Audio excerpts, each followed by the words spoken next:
target ang mga masiselang isyu ng lipunan na sangkot ang ilang mga ahensya ng gobyerno at mga personalidad. Hihimayin ang iba't ibang mga isyu, balita at usapin. Puntirya ang mga tiwali at ilalantad ang mga mali sa pamahalaan. Walang sasantuhin. Tamaan na ang tamaan. Kung salot ka sa bayan, sapul ka ni Rex Cayano sa Target On Air. Meron pong ibinunyag na isang mambabata sa mga kaibigan. Kung di ako nagkakamali, nung nakarang Webes to, yung isang anomalya, doon po sinasabing pagpapatupad ng school building program ng Department of Education, particular po doon sa kickback scam ho. Kumbaga, kinasasangkutan di umano anong ilang dating undersecretary. Kaya sa pagdinig po ng House Committee on Good Government and Public Accountability, anong nakarang linggo mga kaibigan, mukhang inakusahan ni Surigao del Sur, Congressman Johnny Pimentel, yung dating USEC, si Ipe Mako, kilala ko to Di ba naasa hindi niya to sa DILG kung di ako nagkakamali Doon sa paghingi daw po ng hanggang 18% na komisyon mula doon sa mga miyembro ng House of Representatives, ang kapalit to ng pag-aproba. Kumbaga, i-approve natin yan yung construction ng mga proyekto ng gusali doon po sa mga eskwelahan, doon po sa kanilang distrito. Upang pag-usapan po yan, ito mainit pong talakayan. Nasa kabilang linya ng ating komunikasyon, si former DepEd Undersecretary o si Yusek Ipe Mako Denseng. Magandang hapon po Sir Denseng, welcome po sa Target On Air. Ano po naging reaksyon nyo doon po sa naging komento at pagbatikos po sa inyo ni Congressman Pimentel? Magandang hapon Manong Rex, magandang hapon sa lahat nakikinig po sa inyo. Well, una sa lahat, sabi ko nga noon, nung panahon nyo, yan isa pong malaking kasinungalingan po yung binanggit doon ni Congressman Johnny. Kasi ginawa niya yun para makapag-video siya na siya'y binabatikos niya ako para madala niya yung video sa Surigao del Sur kung saan kami po'y naglalaban bilang mga gobernador. So gumawa siya ng kwento kasi nung binanggit niya pa lang yung pangalan na Architect Texon na isang disenteng tao, hindi ko lang alam kung contractor siya, pero nalaman ko na kagad na nagsisinungaling siya. Tapos nung yung Greg Murillo na kaibigan ko rin na taga Surigao del Sur, alam niya kaibigan ko, kaya binanggit niya yung pangalan kasi obviously dahil kaibigan ko, pwede niyang gawin yun. Pero again, kinonfirm ko nung pagkatapos ng hearing, kinonfirm ko doon kay Greg Murillo, ang unang binanggit niya, sabi niya, buang ng Johnny na makak. Ang sabihin nun, buang si Johnny, sinungaling. So, kaya nga ako, ang sinabanggit ko doon, kung napaliwanag ko lang sana, process-oriented ako, alam kong may posibleng problema itong school building in terms of corruption. Kaya ang ginawa ko dyan, isang committee ang ginawa ko para sila ang mamili ng school building based on needs. Hindi based on the request of the congressman. Ang nangyari lang po talaga, ang isang nakita ko pang obviously kung piniliwanag sa akin yung proseso, alam nyo, yung budget ng DepEd, ang tawag ho dyan, budget for later release. Ang tawag kaya siya for later release, kasi po, lalagyan po namin siya ng line items, then magre-request kami ng SARO sa DBM. Nung binanggit niya nung January na sabi niya, nagpa-bidding ako sa DPWH, tapos sinabi ng DPWH sa akin na hindi daw matutuloy kasi walang pondo. Una sa lahat, imposible siya makapag-bidding nung January kasi wala pang listahan. In fact, nag-request kami ng SARO February 19, 2024 kasi nagawa na namin yung listahan.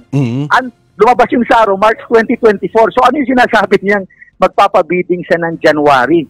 So dalawang bagay lang po yan. Either meron siyang connivance sa isang taga-DepEd at saka isang taga-DPWH. So yun ang sinasabi ko. Kaya imposible yung mga sinasabi niya kung pag-uusapan natin yung prosesong ginawa namin. At may katotohanan pa base po dun sa kanyang kumbaga binibintang regarding po dun sa 18% na komisyon? Naku, first time ko makarinig kay 18%. Wala akong alam dyan yung mga 18%. Kaya nga, una nga sa isip ko, sabi ko, parang baliktad yata. Bakit ako ang manghihingi sa congressman?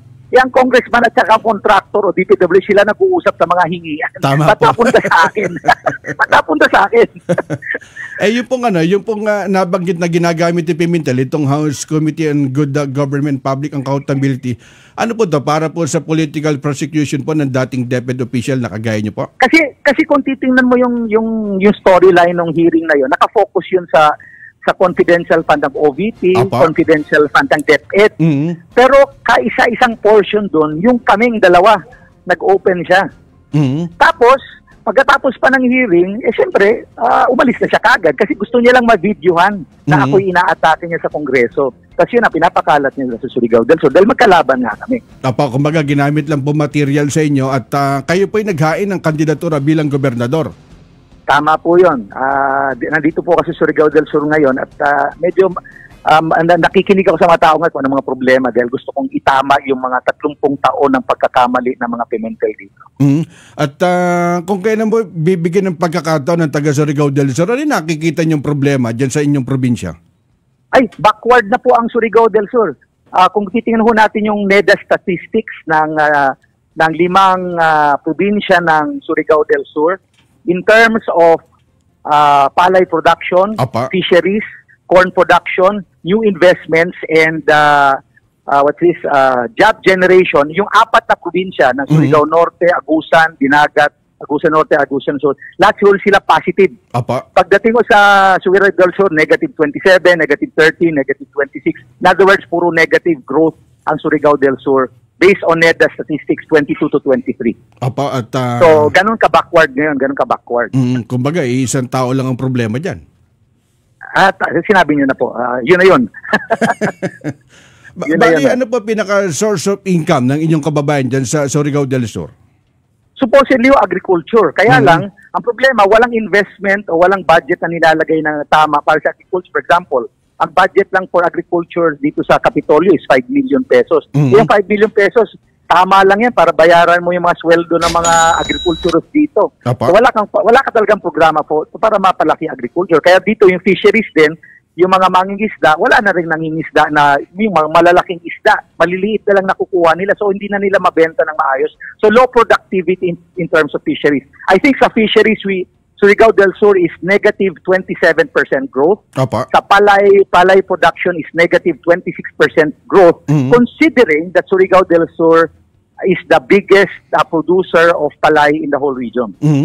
At pag nag-iikot kayo dyan sa Surigao del Sur at nakakausap nyo, kumbaga nakaka-heart-to-heart nyo yung mga inyong mga kababayan, ano yung mga inilalapit sa inyo suliranin? Ang problema ko dito, maraming mga maliliit na negosyante dito na pag hindi nila kapartido, yung tinawag nilang hukbong ang pangalan ng grupo nila dito. Pag hindi sila miyembro ng hukbong, iipitin yung kanilang mga permit or kung napirmahan sila, iipitin yung kanilang negosyo. Minsan pinapasara na. Kasi 10 taon ka na nag-ooperate, biglang nakita ka na picture ng kalaban.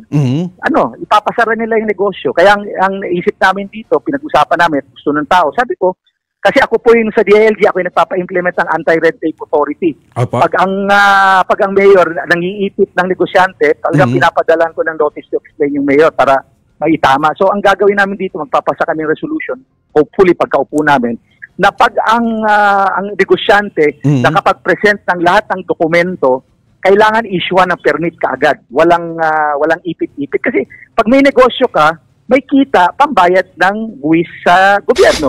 Pag meron kang negosyo, meron ka rin tao na i-hire pagkakaroon ng trabaho. So, yan ang problema ngayon, kaya negative yung employment rate dito.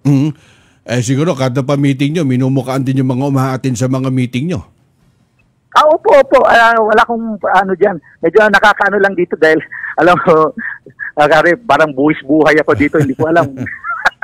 Alam mo na, ito yung ilang mga probinsya na meron pang mga violence na nangyayari at ako wala sa ugali ko yung ganyang mga bagay, pero kailangan magsakripisyo ang isang tao kung talagang gusto mong patunayan ng isang maayos sa pagpapatakbo ng gobyerno ay makakaputi sa kabuhay ng tao. At message po sa mga patuloy na nakasuporta at naniniwala po sa inyo, Sir Densing, mensahe po sa publiko. Sa lahat po nakikinig, pagpasensya na yung nangyari ng Huwebes, talagang po 100% kasinungalingan yung ginawa ni Congressman Johnny. Foul po yun. Kaya nga po sumagot ako, no? na it was a blatant lie. Talagang paninira lang yan. At kung makikita niyo yung nangyari, after nga nung nangyari yun, na video nga niya, umalis na siya. Kasi ginamit lang yung video para ikalat dito sa Surigao del Sur. Ako po'y malinis na tao. In terms of kotse, dadalawa lang ang kotse ko, yung isa pang color coding. Hindi kagaya ng iba dyan, na 13 o 14 o 15 o 20 ang sports car. So, kung meron kang 20 sports car, saan mo nakuha yung pinagkakitaan mo? So, yan ho, nalaman kong lumabas lang yan after nung pagtatalo namin. Siguro may mga taong naging concern dahil yung bumati ko sa akin, yung nanira sa akin, hindi nila gusto, nilabas nila na meron palang 14 o 15 sports car yung isang tao dyan. So, ang sa akin lang, tamang pamamalakad ang gusto natin gawin. And hopefully, kung magbigyan tayo ng pagkakataon dito sa Surigao del Sur, mapakita natin na ang tamang pamamalakad ay makakapagbigay ng progreso sa ating bayan.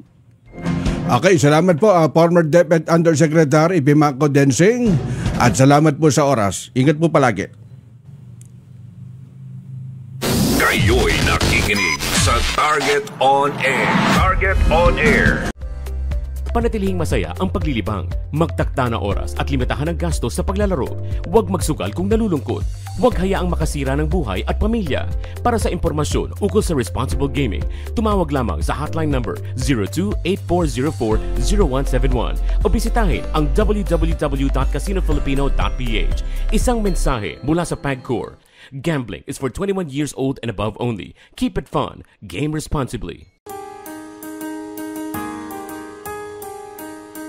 Hindi umuurong sa pagtulong, kawang-gawa sa lahat sinusulong. PCSO, PCSO.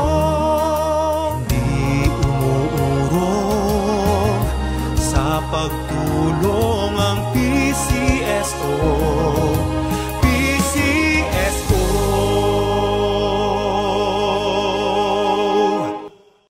Oras hatid sa inyo ng Grand 88 Gaming Corporation. Ang bahaging ito ay hatid sa inyo ng Philippine Rural Electric Cooperatives Association Incorporated. Sa PhilReca, protektado ka. Sumainyo ang isa na namang makabuluhang edisyon ng Target On Air. Kasama si Rex Cayanong. Abangan muli bukas alas 3 hanggang alas 4 ng hapon. Kung salot ka sa bayan, ikaw ang isusunod ni Rex Cayanong na Target On Air. Nangunguna sa balita, impormasyon, musika, komentaryo at serbisyo publiko. Ito ang DZME 1530. Una sa kanan, ang himpilang may paninindigan.